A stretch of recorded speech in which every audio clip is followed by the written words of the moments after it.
Hey there, ladies and gents. Welcome back to the Muscle Intelligence Podcast. I am your host, Ben Pakulski. As always, we frame this podcast around living your greatest life in a body that you absolutely love. I hope you are truly living your greatest life today and every day in the future. And the fact that this podcast gets to be part of your day makes me happy. And the number of messages I get from you guys on a consistent basis is nothing short of remarkable. So thank you for being here. And I do my best to sift through the world's greatest experts and bring you nothing but the brightest and the most inspirational minds. And today's guest is nothing short of one of the brightest and most inspirational minds. He's actually a previous guest of the podcast, and it was one of the most highly downloaded, one of the most requested guests. Philip McKernan joins me again. If you guys aren't familiar with Philip McKernan, you will be by the end of this podcast, and you absolutely love what Philip has to say. And so Philip and I talk a little bit about his journey over the last few years, his evolution as a man, and his direction in life. And Philip is known for helping people find their soul's purpose. And I ask him exactly what that means. And sometimes we are imparted with other people's beliefs, and sometimes we create our own beliefs that sometimes prevent us from truly living the life that we want. Some of us are leading a life of quiet desperation, refusing to step into the discomfort, refusing to step into, those paths that may be necessary to break out of the current slump that we're in and ultimately pursue something that really lights us up. I truly hope that everyone listening to this podcast does whatever you love, right? What lights your soul on fire? What's the thing that allows you to wake up every day and feel like you've never worked a day in your life, where you'd work 15 hours a day, 18 hours a day, and never feel like you're working? I really think that's the goal in life, because I think if every one of us was blessed enough to find our way into that, how much of a better world the better place the world would be.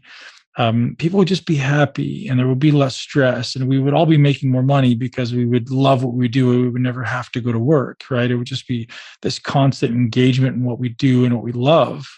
I think that's awesome. And Philip gives us a really amazing framework on how to discover that for yourself. And if you listen to the previous podcast, you already know how awesome Philip is. If it's your first time being exposed to Philip, I'm sure by the end of it, you're going to want to go back and listen to the other one, which we did, I believe it was 2018. I think it was also even the Muscle Expert podcast before we became Muscle Intelligence, but an absolutely phenomenal podcast. And also, if you're someone who aspires to be the best version of yourself, something I did for myself in 2020, the beginning of 2020, was I signed up for a coaching program. It was a 10-month coaching program inspired by one of our guests, Brian Johnson. If you guys remember Brian Johnson, Brian is the owner and creator of a company previously called Philosopher's Notes. If you've heard me talk about this before, if you've never checked it out on YouTube, it was one of my greatest resources in my transformation from what we'll call mindless and stressed and allowing life to ultimately throw me where it wanted to go rather than being the creator of my life. I felt like a victim to it. Philosopher's Notes was one of my resources through my transition. And that transition existed from 2007 to about 2013 and is still going. And it was a resource for me because it allowed me to reference books and learn a lot at a really, really accelerated rate. So what Brian does is he reads some of the best books on the planet. I believe there's over 600 books now within his community. And he gives you the 5 big ideas from that book, which are so incredibly valuable. And then you can decide if you want to read a little bit more and pick up the book, or that you've got enough and this is maybe for you or not for you.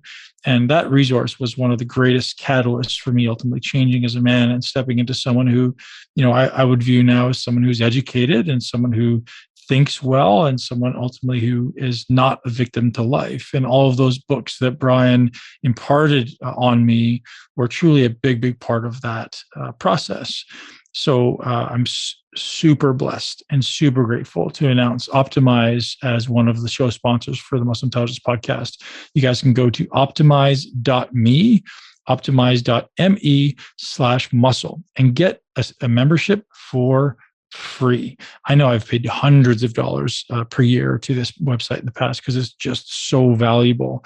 There's also so many other things that exist on this website. Head over to optimize.me/muscle and get hooked up with a membership for free. And also, here's the kicker, guys. You can get this course that I told you about, this coaching program, this 10-month coaching program, which I paid well over $1,000 for when I did it in 2020. And yes, I paid. I didn't get anything gifted to me.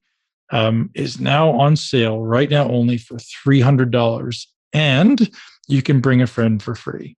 I absolutely love what Brian's doing. Brian truly is on a mission to give back to the world and ultimately allow people to thrive. So sorry about my ramble, guys. I really wanted to give these guys a shout out because I really believe in the product. I think you should all head over to optimize.me and at very least take advantage of the free membership. And otherwise, definitely check out the coaching for $300. You'll do it for a week and get way more than the amount that you invested in it back in as far as value. Enjoy the podcast with Philip McKernan. How has COVID affected your direction? 95% of our business is live events. So it's had a massive effect in so many ways. And in other ways, I asked a question to a group of clients once, and it's a very strange question. If COVID was just happening to you, like you're the only person in the world that COVID was happening to, which might sound like a very self-centered question, what would it be trying to tell you? And I also asked that question of myself, and it was trying to, the opportunity, the invitation has asked or forced us to continue to look at our lives, to examine our lives in a different way. So while our business has been dramatically affected, arguably in a negative way, it's allowed us to take a step back and begin to understand what it is we want to do and who do we want to be in the world, not just now, but in the future. And this castle and the move to Ireland to create a center of healing and growth in the future. I think if COVID didn't happen, it wouldn't have happened. And I'd love to say it's the opposite because my ego wants everyone to think I'm an inspiration and I'm this and I'm a leader and everything else. But the truth is, I don't believe I would be sitting here today without COVID. So true. I think it's the time to be introspective and the time to decide who you want to spend that time with, right? Yeah, like you, 95% of my business was travel. Same idea is just stopped. What do I do? Shift quick. And it's been a blessing. Yeah, absolutely. Yeah.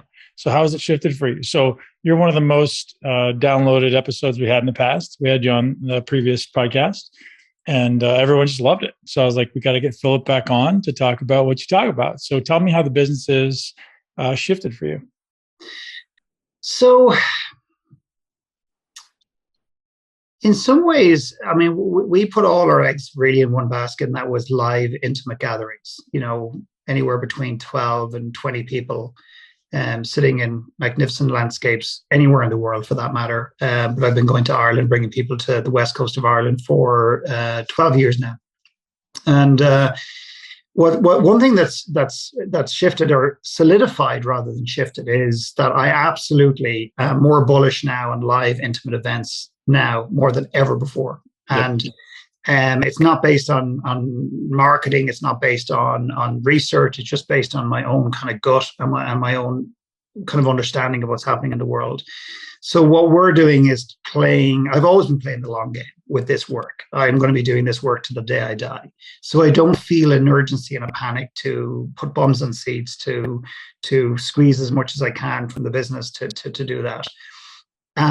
So that's probably been the biggest shift, even though that may not sound very profound. I brought some stuff online. I think what's shifted is the conversation.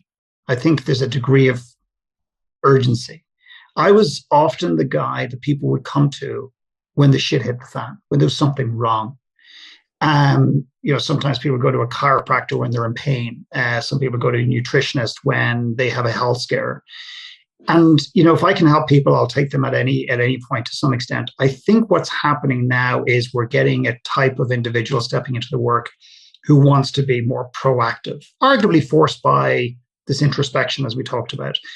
But that's exciting. And the conversation is deeper. It's taking less time to get to what I call the core stuff, through all the noise of our lives, to right to the core of, okay, who am I? And what am I on this earth to do?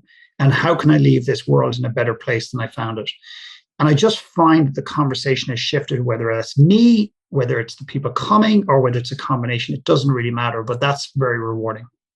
Yeah, it's true. And I feel like, maybe it's just the time alone, right? It's the time in those relationships that you're kind of forced to be in, right? Sometimes relationships, whether it be with a partner, with children, sometimes people avoid that. So now when you're kind of forced to be at home with those people that are closest to you, it really starts to shine a light on strengths and weaknesses and really all of it, right? So it's like you're walking around with your parts exposed that you don't want to see. And sometimes it doesn't feel good. And that's probably likely what is inspiring people to seek you out, because, like me, I think many people out there are looking to find that soul's purpose. And that seems to be why they come to you, right? Very much so. Yeah, very much so. Yeah. So, we talked about this last time, and I still want to go a little bit deeper, because I think it'll help the audience understand is like, what does that process look like because, for me, I love what I do. I feel like I've never worked a day in my life. But I also feel like there's more. I sometimes feel like I play small. So I'm curious what you go through as far as a process with anyone who's standing in front of you. Yeah, well, I listen to language. So if somebody, and I'll try to make it less kind of personal if you like, and I appreciate your honesty there. If someone did come to me and say, listen, I'm playing small in the world, and I do hear that quite a lot, and I would have used that narrative and that conversation and that language myself towards myself. One of the opportunities is to take that language and run with it, if you like, or like a client who says to me, I want to double my business, and you could take that and run with it. I have a tendency to stop and listen to the language and go into the language a little bit in order to inform us of what lies behind that. So I would say to somebody in a business context, would say, why? And they'd go, well, because I want to grow. And I go, great, why? And I would want them to almost explain to me, and it would have to be pretty much bulletproof, why they want to build their business in order to support them with that, even though I'm not a business coach and never claimed to be. But someone came to me and said they play small in the world. I want to understand what they mean by that. And is it actually true? For me, it's nothing to do with business. It's to do with, like, I have this inner knowing that I'm here to inspire more people or support more people in living their inspired journey. So I've been, like you've been through many challenging circumstances in life, and that's just given me this ability to understand, listen, and give back. And so sometimes I feel like, again, I don't want to make this about me, but I think there's a lot of people out there who probably are experiencing some limitations in, I just feel like I'm not expressing what's in me, or maybe there's some inadequacy, or maybe there's some, unconscious blocks or sabotage, things like that. So yeah, I'm curious what that would look like for you, as far as just like making them describe it. Yeah. So what I would do is I'm curious about the small piece because it seems quite judgmental, but let's leave that aside for a moment. One of the things I'm a big advocate is going back into people's past. So the first thing I do with a private client, I don't work with many private clients, but if I do, or even in a retreat environment, I'll bring people back into their past, into their childhood, and I will get them to look and examine their childhood, perhaps in a way they've never done before. And people go, no, you don't understand, Philip. I want to go forward. I want to do this. I say, great, trust me. Just trust this process. Mm-hmm. We'll go back into the past. We'll begin to understand, what they went through and what formed who they are today. We'll begin to examine today to see where they're in alignment, where they're not, and then begin to vision the future. And that's the very simple process, very, very basic process. What I'm looking for, or more importantly, what I'm hoping they're looking for, is some insights into the things that shape them in a positive way and sometimes in a negative way. If someone wants to make the world a better place or help people, the holy grail, in my personal opinion, is to take the very thing that caused you the most pain, the thing that hurt you the most.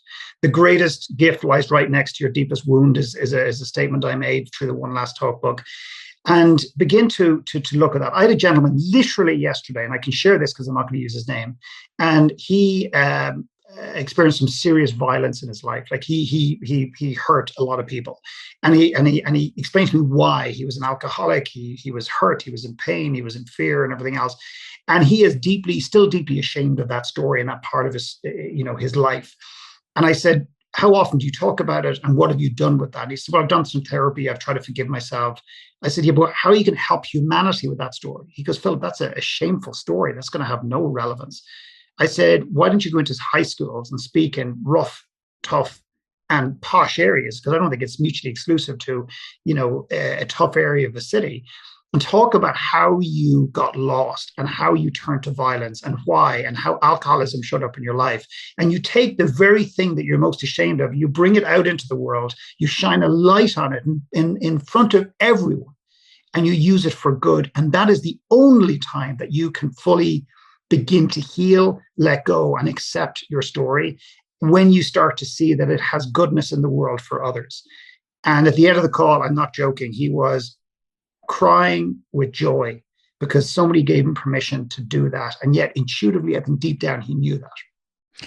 I think one of the things I'd be curious to kind of investigate is like, what was the thing that allowed him to recognize he was doing this, right? So many people are lost in the act of doing. Maybe they realize they're doing something wrong, but having the awareness to, and maybe the vulnerability to stop and change, I think that may be the biggest challenge of all, right? Like when you're in it and you're abusing people, that's just, maybe you're taking on as that's my identity and it's their fault, right? I'm doing the right thing.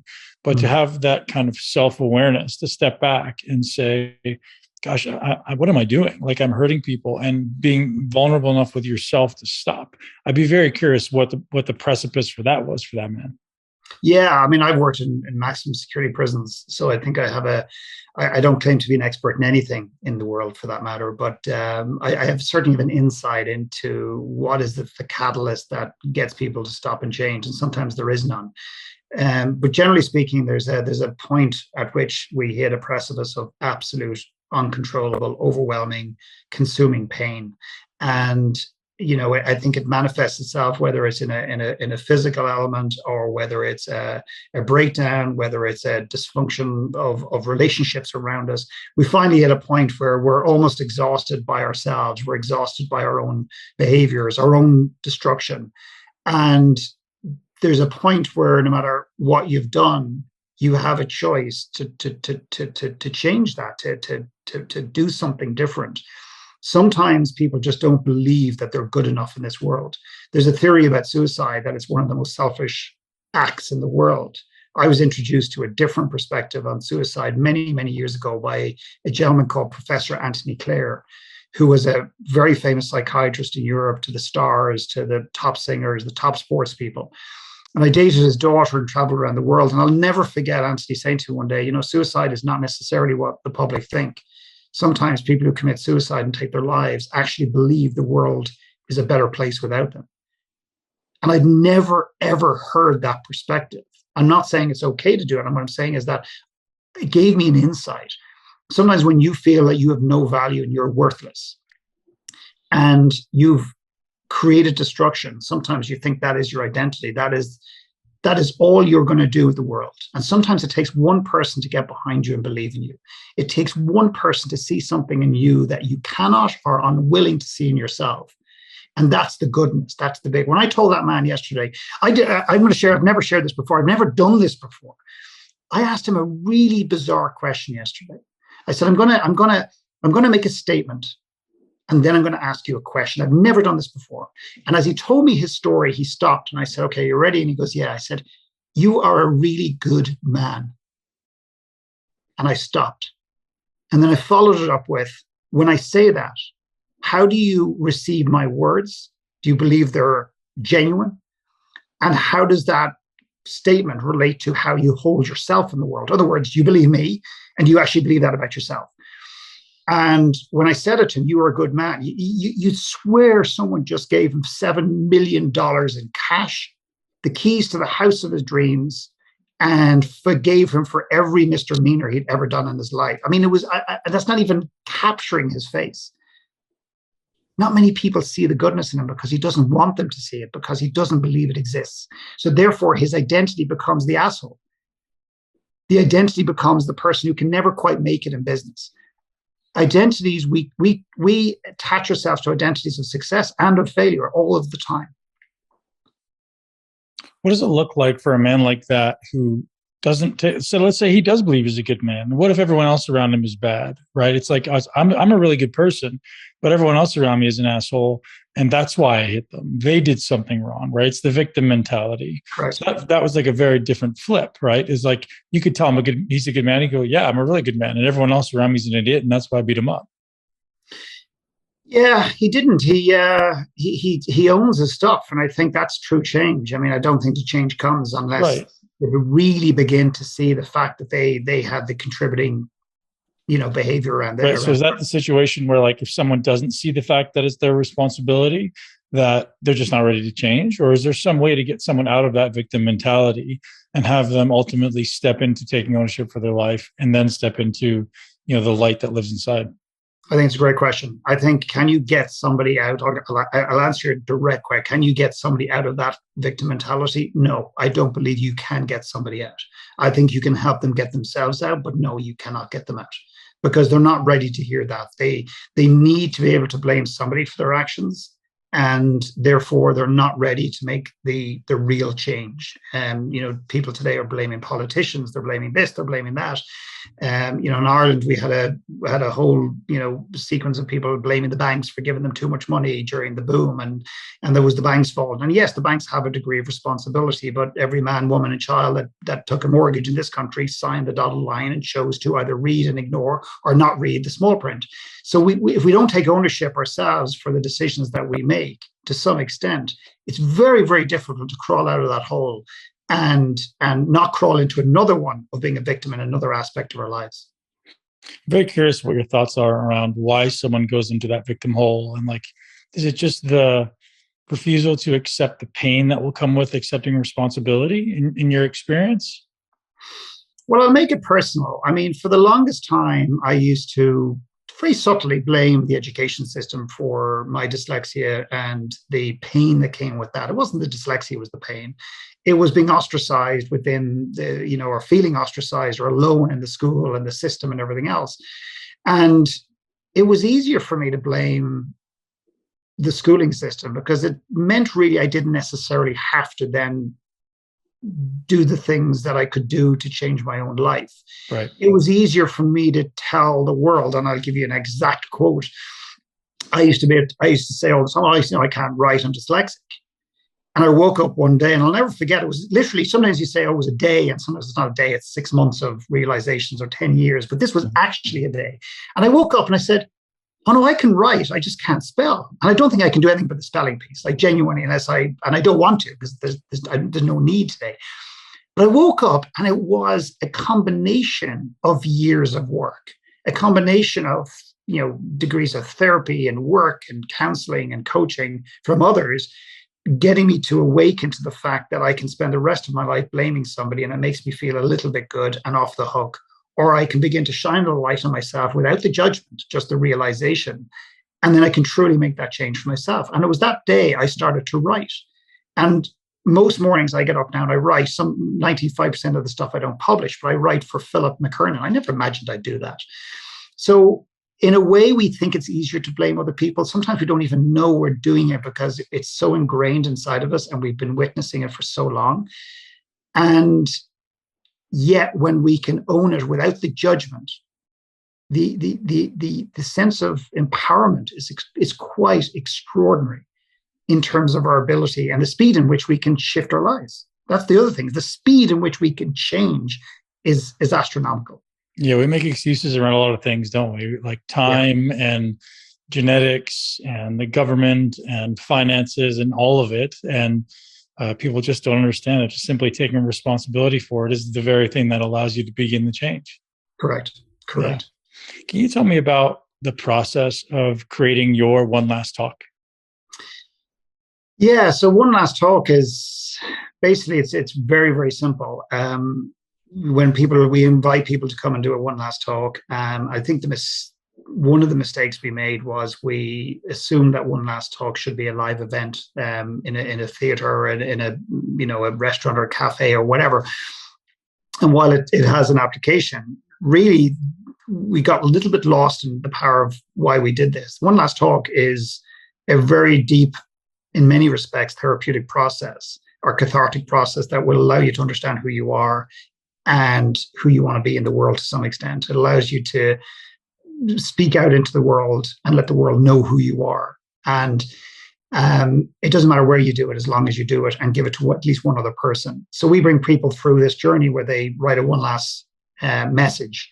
And we encourage people to write that message, one of kind of almost a lecture, almost like, you should do this and you should not have unprotected sex. You shouldn't take drugs, and Donald Trump should do this, and global warming, and all the things that are floating around the world that are very important to some, but they're somewhat external.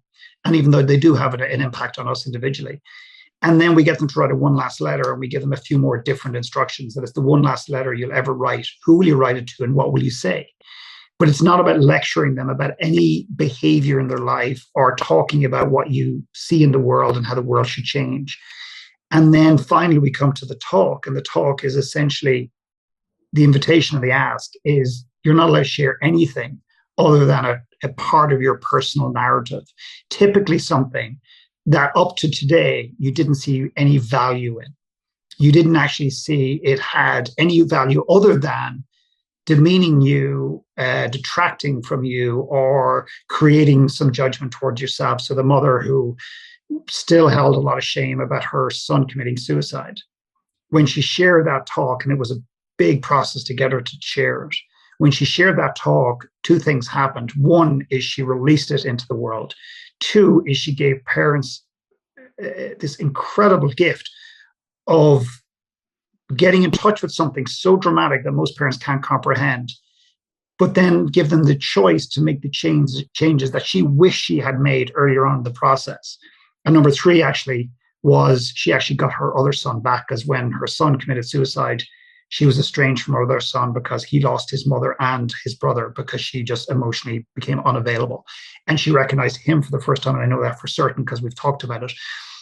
So that's very, very short and sweet. It's a way for you to share a part of your personal narrative with the world that perhaps the world does not know, in the hope to show more of you to the world. And the irony of it is the thing we're most afraid of is the judgment. And it's actually the opposite that happens in my experience. Very interesting. Do you ever run into people who have unconscious blocks around those areas in their life? Meaning they just tend to not want to bring them up, or they tend to forget. Does that ever come up? All the time. Yeah. All the time. So what's your strategy to overcome it? I'm not sure it's a strategy as such. I think the process has I think anybody that's done a one last talk, many of them go to a very, very deep, honest place, but there's often a number of people who said, if I knew it was going to be like this, I would have gone deeper. So I think also to be a little bit more compassionate to people, I think that, there's this deeper narrative that people have that perhaps will be the most spectacular one last talk. But we encourage them not to necessarily rip off the Band-Aid, that you can do one last talk twice, 3 times, 10 times. It's a process that it's easy to follow. And we encourage them to go to the edge, but not jump off the edge, because we want to keep them safe as well. But I think in the end of the day, when they start to trust the environment, they start to trust the people, and they start to trust themselves, it's interesting how the truth starts to emerge. I often find in a coaching context, people will throw me a crumb because they want to see if I'm capable or able to accept the cake. And what I mean by that is they'll share a truth with me, and they're watching for my reaction. They're waiting for me to judge it by a question, by silence, by what I say or what I don't. And then they'll present me with the entire cake, the thing that's their darkest, deepest secret, which some people listening or watching this in the future go, why would you share your darkest, deepest secret with some guy in Ireland? It doesn't matter who you're sharing with. When you share something in the right environment, with me or otherwise, it's a burden that you begin to let go of. It loosens its grip on its ability to control your life through the lens of sabotage. And shame is a really powerful destructive force if we choose to ignore it or not deal with it as we move through life. One of the most interesting things we talked about last time was this reality of so many people out there are living deeply ingrained in a world that they don't love, in a job they don't enjoy. Maybe it's a relationship they don't love. And you had a process around calling them out and then inviting them to change. And I'd love to have you walk through some examples or how you would do that, because it's definitely a frightening thing. Say someone's making a really good living, or they've got a quote unquote safe relationship. There's a lot of potential negatives that come with that, right? There's a lot of potential challenges that come with changing all that stuff. And I'm curious what your advice is to those people. Yeah, well, I encourage them not to change it all initially. I think there was a time where maybe, I was in a more insecure place, or maybe I was in a more impatient place, and I wanted everybody to change everything overnight. And I think that's the wrong advice. I think it's beginning to shine a light. It takes a lot of courage to examine our lives and be honest with ourselves, whether we're in the right relationship, we're living in the right city, we're doing the right work, we're in the right relationship with ourselves and our own skin. It takes a lot of courage to ask the question and be okay with the answer that you don't necessarily want. And the way I encourage people to do it now is to begin to consider it, rather than a light switch to turn it on or turn it off, is to begin to turn the dial and begin to examine. We're also very uncomfortable with the middle ground. We're very uncomfortable with the gap. We're very uncomfortable as humans with the unknown. And as soon as we become aware that, let's just use Toronto as an example, you become aware that you don't really want to live in Toronto. The very first question I get from people is, okay, it's not Toronto. Where would I move? Because I don't know. And I go, hang on. How long have you lived in Toronto? Oh, well, 45 years. And I go, and when did you realize Toronto, or admit for the first time Toronto may not be the place for you? Well, today on the call with you, Philip. I go, great. So for 45 years, you've been in a city. It's part of your identity. You've been telling yourself you love it. It's the place for you. It's the place you're never going to leave. It's whatever narratives you've told yourself to justify your existence there. You've just realized, or not even realized, but admitted for the first time. Now, why don't you sit with that for at least a week before you do anything, right? Or a month or 2 months. On vacations. So we want to jump to the next thing. And what we do is, often when someone's on the precipice, and this is, I want to be very delicate with this because I want people to understand what I'm saying rather than take it too personally. When we're on the precipice of change, or when our soul is starting to whisper and we're not listening, and then it starts to raise its voice a bit, and then it starts to shout and scream at us, the very first thing most of us do, buy a puppy, have a baby, or build an extension in our home. Now, I'm being a little bit facetious. I'm being a little bit of an asshole to make a point.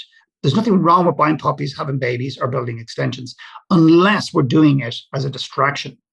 And I think if we're honest with ourselves, a lot of us do that. We look to something to distract ourselves from the feeling that our soul is starting to wake up to. And if we could just slow down and say, what is that niggle? Do I really want to build an extension? Or is it a form of distraction which does two things? One, hopefully take my mind off what's going on. And secondly, resign me to stay in Toronto for another 6, 12, or 18 months. In the same way people say to me sometime, I want to amplify my business. I want to grow my business, whatever. And I'll go, great, where are you living? And I'm only picking on Toronto because that's where you are. No disrespect to Toronto. When I'm in Toronto, do you like it? Oh, no, I don't like Toronto. I don't want to be living here. And I say, well, why do you want to build a business there?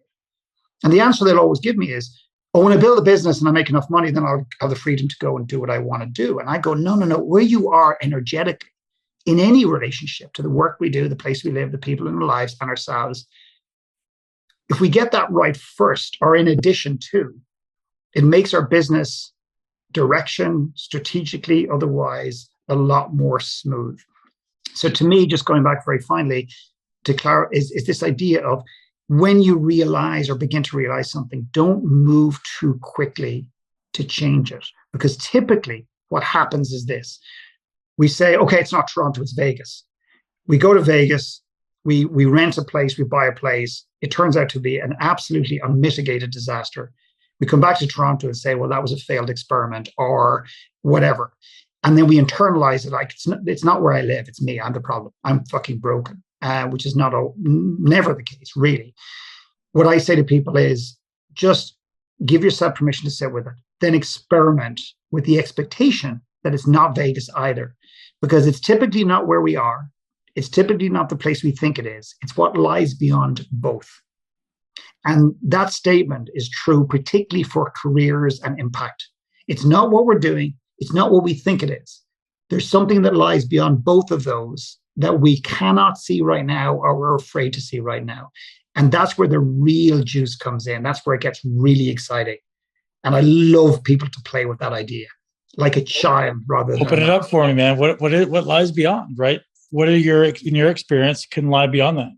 Well, I literally had a call yesterday. with a beautiful lady. And when I say beautiful, she just had this incredible energy. And I love watching people's faces. I love listening. I love watching their eyes. I love listening to them explain. And God loved this woman. I loved listening to her, trying to justify and rationalize what she was doing professionally. And she did such a good job. And I say that, it might sound so condescending, but she did such a good job that she almost convinced me that she was doing the right thing.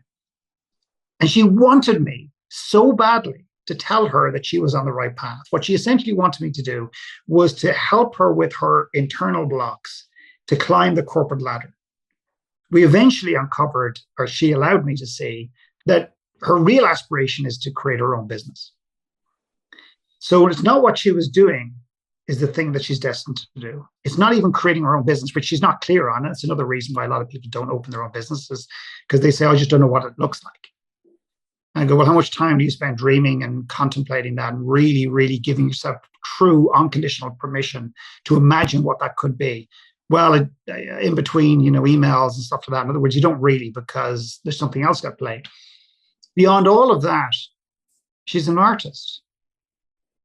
And the thing she really wants to do, and when she started talking this, the tears started to flow. The thing she really wants to do is she wants to paint. But the narrative is artists are poor. Artists don't make money. And she has attached her identity in the world. Two things she's done. One is her identity in the world as it relates to success to a monetary value, which I understand. And by the way, in society, we get a lot of rewards for our talents. But the universe, not the universe rewards us massively, but society doesn't necessarily reward us greatly for our gifts in the world. The other thing was the money piece, and there was another piece there that's really, really, really important. Yes. So the other one, and this is where you go back into your childhood. And I said to this lady, I said, can we just go back into your childhood? And I don't want to linger too long, but I'm curious about your drive. She's doing an Ironman, she's doing this, she's doing that, she's doing the other. And often that's punishment. It's not actual achievement. It's like I'm trying to beat myself up. And there's this idea of punishment in the world that I've been really working on a lot recently within myself and writing. And she said, listen, I'm going to make some of this stuff up. So it's not, this lady doesn't feel like I'm exposing her, but I'm one of, 6 kids. And I was the one that was never destined to do anything great. And I said, so how much does that drive you today? She says, massively. I want to prove to my dad and my siblings that I'm good and that I earned it myself. So she's been driven by an engine that's flawed. It's an old diesel engine that's not working. She needs to upgrade it to something that's a bit more sustainable and maybe a little bit healthier and a bit more gentle on her and everyone around her. So when you start to layer it back and you see the real motivations, it's fascinating. And that was only then she gave herself permission to admit the artistry inside of her and then her fears around that. So interesting. It sounds like it's like a dialogue you're having with your own values. There's you have to understand the hierarchy of values. And so this job or where you are now is fulfilling certain values, but maybe not others. So I think it's interesting for us to even give ourselves the space to explore all of the things we value. And then, rather than taking on someone else's value or society's values, like you're saying, society doesn't value art or doesn't value our skills, just allowing it to be our own and expressing that light within you maybe allows someone to truly step into their greatness, right? And that will be often recognized. I think the inability to dive all the way into your skills or your greatness is why it isn't recognized, right? Because when someone is really good at something and they're really, all in, you see it, I see it, and we're like, wow, that inspires me, and people want to be like that, right? People are drawn to that. But when someone's half in, then it's challenge, or it's maybe not as appealing, it's not as much of a draw. Yeah, and one thing just to layer in on that values piece is, many people say to me, well, hang on a second, I'm doing something that's not really the thing I want to do, but it allows me the opportunity or the freedom to experience my values. So for example, I'm doing something I don't really want to do because it gives me the financial freedom, which is one of my big values. And I'll often look at people and go, well, you don't look free to me. You don't sound free to me. Yes, you have the choice to book a trip somewhere. Yes, you can write a check for an Airbnb, or yes, you can, buy a new car tomorrow morning. But that's a freedom of choice in one sense, but it's not a freedom of spirit. It's not a freedom of self. It's not a freedom of being. And when you can get people to begin to understand the difference and feel the difference, I think one of the things, again, like this, we don't like the gap. We don't want to feel the pain. So people will say things like to me, well, let's just say hypothetically, Philip, I don't like living in Toronto. Well, then what do I do? And I go, no, hang on. We need to establish if Toronto is the place for you. Well, okay, based on this conversation, it's not. Okay, well, what's the cost? Well, I suppose I'm just not maybe operating at 100%, maybe 95. No, you could be operating at 25. We're never going to be able to know exactly, but I want to know exactly where you are, because the level of discomfort that you become honest with yourself around is often the differentiator in terms of the action that you take. Because if moving from Toronto to Vegas is only going to squeeze me an extra 5% optimization or energy, it's probably hardly worth it. All the packing and all the bullshit and the visas and everything else. But if I begin to see that I'm really out of alignment living in Toronto, and it's affecting my creativity, it's affecting my ability to be intimate, it's affecting my ability to, put a value on my own skin and work out, and it's affecting this and it's affecting, I'll go, holy shit, I'm not moving tomorrow. I'm on the way today. There's an urgency to that without necessarily the panic, if that makes any sense. Totally. That's such a great example. I love the idea of like the perceived or the self-created freedom versus freedom in reality. I think a lot of us are living that because of the expectations society puts on us. And I'm probably guilty of this myself, is like you have this persona that you have to maintain. So, you're making all this money, you have to maintain this external persona. But in reality, like personally, I just crave like the most simple life. I'm like, I don't need any of this shit at all. But will that take away my ability to make money to sustain my family, right? Like that's the dialogue going on in my head sometimes. I'm sure there's other people out there like that. Like sometimes, right? Like it's Me too. simple. Yeah. I will say this, and when I look back on the pre-COVID lifestyle that I had, and I really do genuinely believe I'm a more authentic, genuine person than I've ever been in my life. But there's so much more for me to go. There's so much more levels for me to work through. And I was flying to this conference and flying to that conference and doing this keynote and doing that keynote. And don't get me wrong, and in so many ways it was great. But I was also very attached to the perceived importance of all of that. And and this is where I'm getting a little embarrassed, and that is, when I get my new upgraded,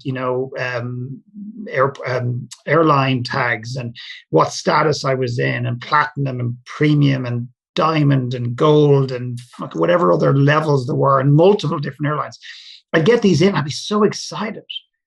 And I look back, and I can genuinely look back, and it's not a lot of judgment. It's more of a, oh my God, I'm 48 years old. And thankfully, I've gotten to experience this part of it.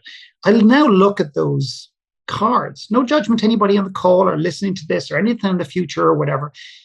But for me, only for Philip, I look at these cards now, and they're just representative of miles and hours and days away from my family and myself to some extent. And I remember very close to the pandemic kicking off, it was a keynote I did somewhere, I can't remember. I'll just say Vegas because we were talking about it, and it possibly was. And I remember, first of all, I said, I'm not going to stand on stage today. I don't know. I did not want to stand on stage, much to the frustration of the camera people and the lights people. And people in the audience noticed, they said, you didn't stand on the stage. You just walked around and you sat on the edge of the stage and whatever. I just didn't want to be on the stage. It was an energy, a feeling for me. And the second thing I said was, by the way, just so you know, if you don't see me at the dinner tonight, the speaker dinner, I have been invited. And while you all look like amazing people, you're not quite as amazing than 3 beautiful people that I have at home. And if you don't mind, I'm going to choose them over you tonight. And I'm literally not exaggerating when I say I almost had a full standing ovation. Like people got up and kind of clapped. Not because I was amazing, whatever. I think it was a reminder. And I was unapologetic in it But yet before I thought, no, I need to be at the dinner and I need to meet people and it's important to be seen to do. I have all these stories to justify. Right. And the last thing I'll say is, and I'll make it personal so it doesn't feel like I'm judging anybody. I don't think workaholics are addicted to work. I don't think workaholics love the office. I just think they don't know how to be at home. And I think to some extent I was the same, that I was uncomfortable at home. I didn't see that I had value at home. My value was in the sky, because when I was in the sky, I was getting paid, in some cases, a lot of money, so I could provide opportunities for my family. And yet, if you ask my kids and my wife, they didn't want me in the sky. They wanted me beside them. Because actually, I'm not bad to be around some of the time. Some of the time. Right. So 2 questions come out of that. The first one, do you believe you have to experience the first mountain in order to ascend the second mountain? And when I say the first mountain, what I'm referring to specifically is, you got to sit in first class. You got to have the gold, the platinum, the diamond class, right? You get to have the money. You get to live in the home.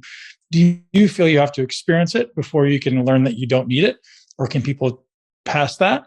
And the other question is, how do you personally explore your authenticity? You can answer those however, whatever order you think is better. Ooh, God, here I was thinking this was going to be fun. Holy crap. I'm joking. No, I don't. I don't think you need to climb the first mountain in order to have experienced it, in order to realize that you don't need it or want it. I don't know who said this, but I believe it's there's a well-known person said, I wished everyone could become a millionaire, so they realized that they didn't actually need it, some variation of that. Maybe Jim Carrey, I can't remember. So I think, no, I really don't. I think there's things that I do in my life right now. Something didn't come to mind right now that I think I have a feeling that there's things I do in my life that are not as a result of having done something. It's as a result of watching other people do it and maybe choosing to learn that lesson a little bit sooner, if you like. Is there something about having to like prove your manhood around like accomplishing things? I think, ascending some proverbial mountain, right? I don't know. I'm just curious what your thoughts are. Is like, a boy growing into a man, there's some unconscious drive to prove yourself, prove your worth, prove your place in society. I'm curious if you believe that's reality, or how we can maybe help young people or people currently who feel like they're still ascending the first mountain to realize that they're good enough. And it doesn't mean you have to accomplish something outside of yourself to prove anything to anyone. Curious what your thoughts are on that. Yeah. A question I often ask people is, who are you seeking validation from today? And notice the question is not, are you seeking validation from somebody? And if it is, who are you seeking validation from? And any entrepreneur, and I think, sorry, I won't say that because I don't think it's true. I was going to say, I think it's more a male challenge in the leadership and entrepreneurial world that I'm in. But actually, I don't necessarily even believe that. I think it's both male and female. Maybe it's just trying to prove different things, seeking, validation from people around them, being seen by people. And I've seen people build entire empires because they want their father to come to them, put their arm around them and say, I see you, I love you, and I'm proud of you. Or some variation of those. I see sports stars. I work in the world of soccer, a little bit of golf, but primarily soccer. And I see soccer players at very high levels, and they're still seeking and looking for it. One goalkeeper who said to me, the fear I have of making a mistake is growing as the season comes upon us. And he's a well-seasoned goalkeeper. And I said, same as every other season. It's not, it's a bit different this season. It just seems to be amplified. It seems to be a little bit more in my face. And I just walked down a beach. It was at a preseason camp. I was spending the week with the players, and I just basically walked down the beach with them. And I said, so is it anything to do with family? Or I said, I knew you'd ask that question. No, nothing to do with my dad, my mom, nothing to do with anybody. And I said, okay, cool. I said, do you want to play a little role play? And he says, yeah. I said, so you're in a game. And I said, it's a little bit breezy. The ball is curled in from the corner. You jump for the ball. You're the tallest guy on the pitch. Maybe borrow the other goalkeeper. You can raise your hands and get. This shouldn't be a problem for you. But you just mistime your turn, your jump. And as you're jumping in the air, the ball is moving in the air with the wind. You miss the ball. The oncoming attacker heads the ball into the net. And as you hit the ground, and your face hits the dirt and you hear the opposition, the visitors screaming because they just scored and you've made a mistake, as you lift your face out of the dirt, who's the one face in the world you do not want to see in the audience, the crowd, the stadium. And excuse my language, he just said, "You fucker." He said, "It's my dad." And he is so wants his dad, but yet it's so interesting that I can't tell you how many clients have come to me over the years going, "Yeah, I'd love to work. I'd love to have a better relationship with my mom, a better relationship with my dad, my business partner, my lover, whatever. And here's all the reasons why it's dysfunctional. Here's all the reasons it's not going great." And they can talk for hours, days. They could write streams of material. And they've all the data to prove, by the way, they're not going to change probably as well, which is a separate issue. But when I turn to them and go, "So what do you want the relationship to look like?" Exactly. They go, and then they might say some semblance of, "Well, it's not as simple as that," or "You don't know my mom," or whatever. In other words, they haven't spent a lot of time thinking about what it is they want it to look like, but they've all the reasons why it's screwed up or dysfunctional. So if this man wants his dad to say he's proud of him, and his dad has shown him for 48 years, for 62 years, for 85 years, for 110 years, it has not happened, and therefore it's probably not going to happen. Why doesn't he go to his dad and say, "Why don't you ever tell me you're proud of me? By the way, Dad, in my one last letter, I'm going to ask you," and it doesn't have to be one last letter. I'm not trying to promote my work, just to be clear. But in any format, "Dad, I'm 42 years old and I'm still waiting for you to tell me you're proud of me. And I need to tell you that, not to put you under pressure to give me an insincere version of that, but I need to get it off my chest." Why can't we have those conversations? My dad never hugged me, never told me he loved me. And I decided in Vancouver Airport years ago, I was going to go in for second base. And as he put out his hand to shake my hand as if we'd just done a real estate deal, I brushed past his hand and hugged him. And it was like hugging a corpse in a coffin. Yeah. And you know what it is now? It's all hugs all the time because he wanted it too. He just didn't know how to attain it. Right. So I was just about to say that at 27 years old, my dad had never used my first name. He had never given me a hug. He'd never said, "I love you." So, and it was not anything that you'd want to hear coming from your dad as far as the names he did use. So at 27, I'd made a decision that I was either never talk to him again, or we're going to change our relationship. So I did exactly what you said. I had a conversation with him. I said, "Hey, I'd like you to call me by my name." He said, "Okay." And that was it. It was like we had so much tension prior to that for 27 years. Like, no, I love you, no hugs. Now we're great. Like, it's such a great relationship. And it just literally changed in an instant because I would come into that relationship with tension, with an expectation that he was going to be abrasive to me. And I would bring that relationship to him, right? I would bring that expectation to the relationship as well. So just being able to change it completely shifted our relationship. So it's been, 13 years now of just an amazing connection. Good to great, right? So it's definitely a real I deeply commend you and thank you for sharing that. And I think that's a way better example than I could have given in terms of taking responsibility, ownership, and not being the victim. And, one of the things I often say about forgiveness is that forgiveness is a pretty decent gift you can give to somebody else by forgiving somebody else. And that's one of the reasons why people don't forgive, because they go, "Fuck, they've hurt me so much. I'm never going to forgive them." But forgiveness is towards somebody else is one of the greatest gifts you can give to yourself, because the person that's carrying the anger, carrying the pain, carrying the blame is ourselves. And, particularly when it comes to parents and siblings, is we can sit here waiting for that phone call to come where my dad finally says sorry, my mom finally says sorry for whatever they've done to build a better relationship. Or we can go after it ourselves, because the conversation only changes when we change the conversation.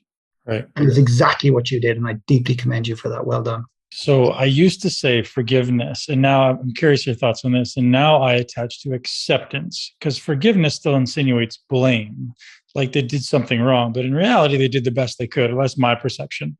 So there's a book that I highly suggest, I know you'll love. It's called Real Love by Greg Bear. And it's my most recommended book of probably the last 3 years. And it talks all about ultimately getting to love requires acceptance of who you are and everything that's made you up to this point in your life. And that really shifted my perspective and allowed me to, I think, show up better for everyone in my life because there's no more blame. It's not like, oh, you're a bad dad, but I forgive you, right? It removes that. It's like, no, you just did the best you could, right? You showed up with the best you were able to, with the skill set you had, the knowledge you had, and thank you. And so it's an acceptance. And for me, that's been a really empowering way to come into the world. Yeah, I understand it, and I'm not going to disagree with it, but I do believe there's a place for forgiveness and acceptance, Sure. and I believe it's a combination.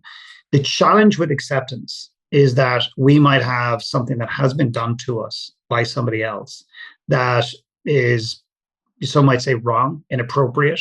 It's where that person isn't perfect. They did the best they could, but it doesn't necessarily mean that they didn't behave in a way that didn't serve us.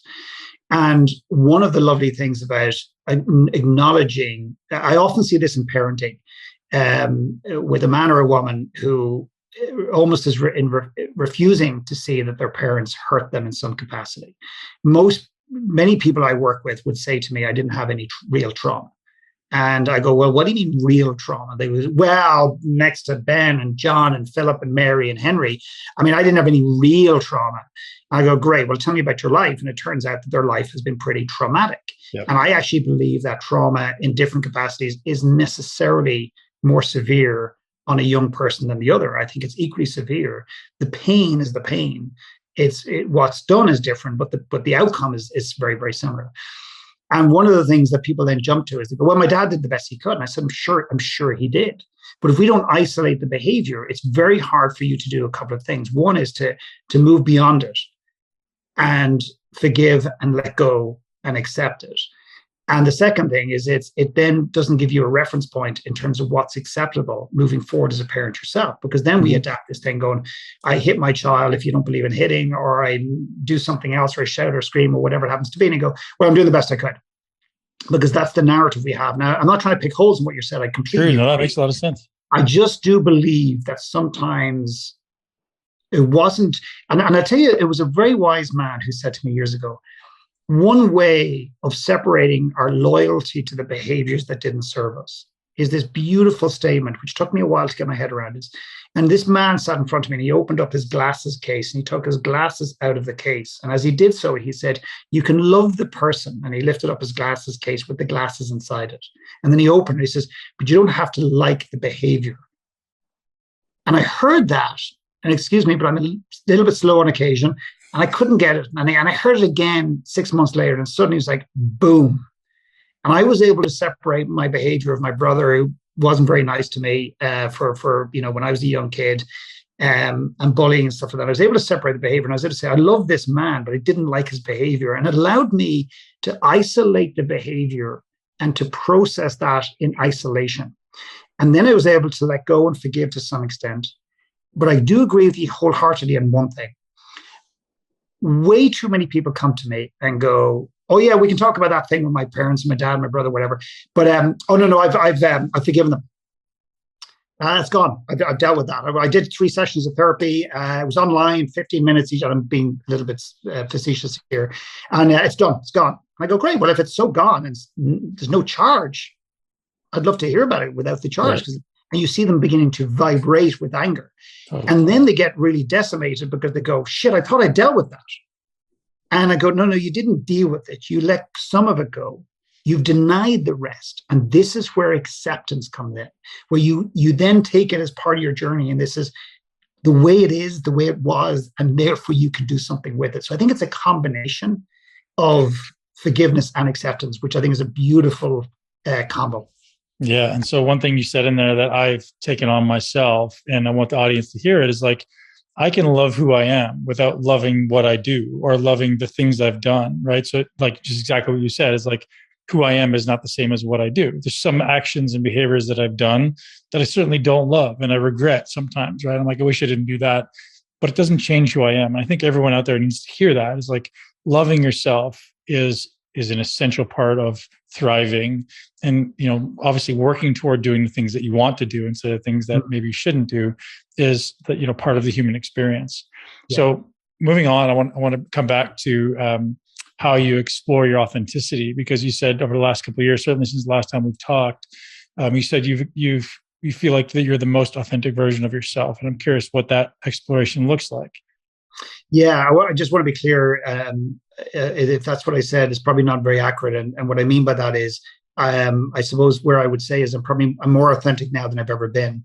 Where I am in that journey, I don't know, and I don't think I'm meant to know. And the way I describe it is, somebody asked me on an interview 2 or 3 years ago, their first question, and I think it came across I was trying to catch them out, which I wasn't. They came straight out of the blocks and said, how are you so authentic? And I just said, well, with respect to making an assumption that I am, and that's not for me to decide. I don't think anyone on earth should assess themselves as authentic or not necessarily, because I don't think we're the best judge of that. In fact, some might think this is negative thinking. I actually don't believe. I think this is a sense of, comes from a place of awareness, and that is, I'm always assuming I'm wearing masks of some sort, and the mask is a representation of an act, of a hiding, of a pretending, whatever you want to say it is. How many I've left to remove, I genuinely don't know. I'm not sure I'll ever remove all of them. Maybe on my deathbed in 40 years from now, or 50 years from now, or 10 days from now, who the hell knows, I might remove the last one. My job is to continue to remove them. We had a very beautiful man in our community, Alon, and he wrote a book recently, just came out last week, Even the Sidewalk Knew. I think it was about him coming out as a gay man with his wife, with his children, and the world. And he's just an amazing man. And through his own admission, he never imagined he'd write a book. And he did his one last talk, and it got him in touch with not just his story, but the power of it. He delivered it at an event called MMT with my guidance, and just supporting him, bringing the talk out. And then we invited him to go and write a one last book. And here he is with this amazing book. And he did all the work, and it's not us. But I actually realized recently, and I wrote this, and I don't think I've shared this really publicly before, and that is, I think life is a whole series of coming outs. That we use this idea of coming out of the closet, and we've associated with sexuality. But I actually think all of us need to come out of the closet multiple times. And I think we're all hiding in a closet in some capacity. We're hiding what we really think about religion because we don't want our parents to know. We're hiding what we really think about parenting. We're hiding what we really think about intimacy, and so on and so forth. And that's the way I frame it. So I never assume I'm authentic. I'm always curious about the masks I still have to wear. I'm not as concerned about what I'm saying in the world. The question I often ask me is, what am I not speaking into the world? What's the conversation? Here's a beautiful question, and not because it's coming from me, because I think it's a beautiful question for us to consider. What's the most important conversation I'm simply not having? And I think at any given day, the answer to that question is probably at least one conversation with yourself, and at least one other conversation with somebody close to you, and maybe a conversation with the world. And if we don't come out of the closet and allow the world to see who we are, I don't think we fully live. I don't think we're at peace. And I think we go to our graves with significant life regrets. And statistically, the science shows us that we do. And I just think it's unnecessary. And again, we're not priming the next generation of young people to be the same, because most parents want their kids to be happy and authentic. But are we actually doing it ourselves? And I think that's a refreshing question, rather than a question of judgment, a refreshing question to consider and ask ourselves. So I got to ask the question, if I know that I'm going to have a conversation with someone and I don't anticipate it going well, I don't anticipate it being received well, do you have a suggestion as for a process on how to step into that? Because I guarantee everyone's got a conversation they want to have, and they're like, there's no way I'm going to have that conversation, for fear of how it will be received. So if I go and deliver that conversation, even if I go in there with the most true intent of like not going, daggers out, I'm coming with my dagger away, it could still be received in a negative way that could potentially make it worse, both for me and for them. I'm curious what your approach is. Yeah, that's a brilliant question. And it goes back to the point I made earlier on about the speed in which we have these conversations. When I do a workshop with people and they begin to realize something, and I'll go to how they might have the conversation in just a moment. But let's just say they realize there's a conversation they need to have. There's an expectation within themselves that we need to knock this out of the park. We need to just get this done, like tick it off the list. And I go, no, you're just becoming aware of the conversation. You're becoming aware of the person you want to have it with, and you're becoming aware of the dynamics within that. You've already jumped the gun and made an assumption it's going to be a negative outcome, which it might be. So you need to sit with it for a period of time. You need to be very clear on what's your intention. Is your intention to dump it out of your body, your intention to get the person back, or your intention to clear the air? And whatever that intention is going to drive the conversation and the energy. And often we have a secret intention. And the secret intention is we want to be vulnerable in the hope that that person's vulnerable back.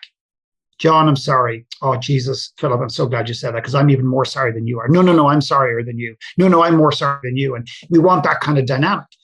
And we have to relinquish and let go as much of the expectation as possible in order to have a very real conversation. And a conversation does not need to be two-way in the traditional sense. So one of the ways I often ask people to do it is to do a letter. Because when we think about having a conversation with somebody close to us, like a parent or a brother or whatever, we often have a relationship where we feel that we can't fully say what we want to say. We have a history of being manipulated to some extent, where we're speaking and that person throws something back at us straight away. And a letter is a beautiful way of being heard, being able to say what you want to say without that person having the opportunity to interrupt you. But when I work with a client, I'll often ask them to send me the letter. And there's different types of letters. So one is, there's a little exercise I do. If you've got a challenging relationship in your life, and this person you feel has hurt you, right or wrong, whether that's true or not, I feel there's three versions of that letter. There's the letter of absolute let go and say exactly all the nastiest things you can possibly muster towards that person.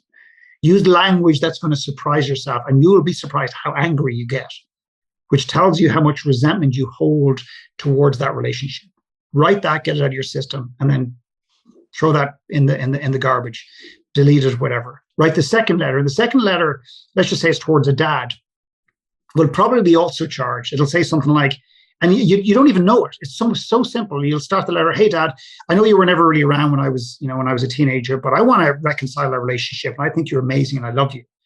Your dad reading that possibly or probably is not going to see any of the rest of it. He's just going to go, oh, yeah, so here's another attack. It's just a bit more passive. So you get rid of that letter. And the third letter is the one where perhaps you go, Dad, despite what's happened in the past, despite your perspective and my perspective, I've become very clear that I wanted to develop a relationship with you. I'm not sure if that's something you want. If it is, I'd love to talk to you about it. I'm just making that up, right? Yep. But it's a beautiful way of being heard potentially. And you have to let go of what you might receive. Otherwise, it's a conditional letter. You're writing the letter in order to receive something. And even if you get a negative response, if you speak your truth, there's a letting go-ness, there's a peace, there's an energy that comes from that. And I had a lady recently, her father died. She just emailed me last week. And she was reluctant, but she wrote him a one last letter. And she said, my God, I did not expect him to die.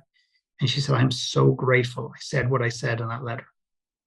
And it was a letter of pure love, even though she had some challenges around, but she was able to let them go and accept them, write a letter of love. And her dad passed away a couple of months later. Wow. Philip, always an incredible pleasure, an incredible honor, and incredible wisdom imparted on us. Thank you very much. Where can our audience go to learn more from you or potentially work with you? Yeah, philipmckernan.com and onelasttalk.com. And thank you so much for having me on. And I really appreciate your honesty in the conversation as well. It's these conversations are it takes the energy of both of us here. So thank you for allowing me here today and giving me that privilege. And thank you for holding space. And hopefully, if it makes difference in one person's life today or in the future, that's all I hope for. All right. I know it will. Thanks, Philip. Thank you. Take care. Bye. That's a wrap, ladies and gents, boys and girls. Thank you for being here. What did you think? Philip McKernan is a very, very wise man. I really love his conversation. His events all over the world have become renowned for helping people change their life and change their direction. And I just love the guy's energy. He's just an honest, seemingly authentic guy. I know we didn't really like that word, but seemingly very authentic. And I think anyone who has a desire to help others and actually is following through in it and living in that is someone I want to hang around with. I don't know about you guys. And speaking of someone that I want to hang around with, a friend of mine and someone that I respect tremendously, Brian Johnson is offering you guys an incredible deal. Optimize.me/muscle. Get hooked up with a free membership. And I promise you, this is thousands and thousands and thousands of dollars worth of value in this website. And if you're someone who ultimately wants to maybe become a coach, or maybe you want to learn how to a process to step into the greatest version of yourself, and this is psychologically start to understand philosophy and start to understand life optimization, overcome your own challenges, help other people overcome their own challenges. The Optimize.me coaching program is absolutely something you're going to want to pick up. Many of my mentorship students took the course and they all raved about it. We did it together. It was truly, truly great. Optimize.me/muscle. Thanks, guys. Appreciate you. Have a great day. If you enjoy the podcast, don't forget to subscribe, leave us a review. Let me know if I talk too much. You can tell me that too. But I appreciate you guys listening. Thank you very much for being here. Have a great day.